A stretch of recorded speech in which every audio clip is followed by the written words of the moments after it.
Friends, ఎలా ఉన్నారు? బాగున్నారా ఫ్రెండ్స్? ఇది క్రిస్టమస్కి అని చెప్పేసి కజ్జికాయలు చేస్తున్నాం అన్నమాట ఫ్రెండ్స్. ఇవన్నీ కూడా చేసేస్తాను అనమాట. అమ్మ నేను కూడా చేసాం అనమాట. ఇదేంటంటే కేజీ పిండికి చేసిన కాయలు అనమాట ఫ్రెండ్స్. ఇది ఒకటి చూపిస్తాను చూడండి. ఒకటి ముందుగా చపాతీ చేసి పెట్టేసుకున్నాను అనమాట ఫ్రెండ్స్. నేను చూడండి,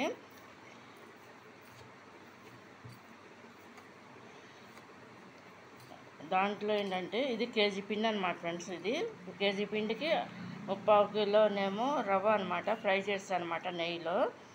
1/4 కిలోనేమో ఎండు కొబ్బరి తురుము అనమాట ఫ్రెండ్స్. ఇది దాంట్లో 100 గ్రాములు జీడిపప్పు, 100 గ్రాములేమో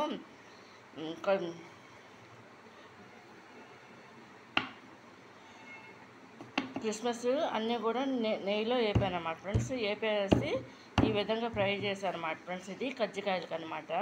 ఇది ప్రిపేర్ ఈ విధంగా చేసి నొక్కానమాట, అమ్మతో నొక్కించాను అనమాట ఫ్రెండ్స్. చూడండి, ఇది కనుక మీకు నచ్చినట్టయితే లైక్ చేయండి, షేర్ చేయండి, సబ్స్క్రైబ్ చేయండి ఫ్రెండ్స్. ఇది పార్ట్ 1 అనమాట. పార్ట్ 2 కూడా పెడతాను అనమాట ఫ్రెండ్స్. ఫ్రై చేసేటప్పుడు కూడా చూడండి, ఇది ఇలా వస్తుంది అనమాట ఫ్రెండ్స్. కాయ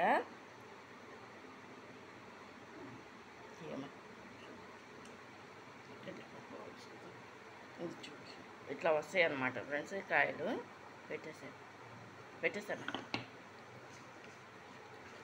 ఇది కనుక మీకు నచ్చినట్టు లైక్ చేయండి, షేర్ చేయండి, సబ్స్క్రైబ్ చేయండి ఫ్రెండ్స్. కజ్జికాయలు పార్ట్ 1 అనమాట. ఫ్రైది కూడా పెడతా ఫ్రెండ్స్. చూడండి.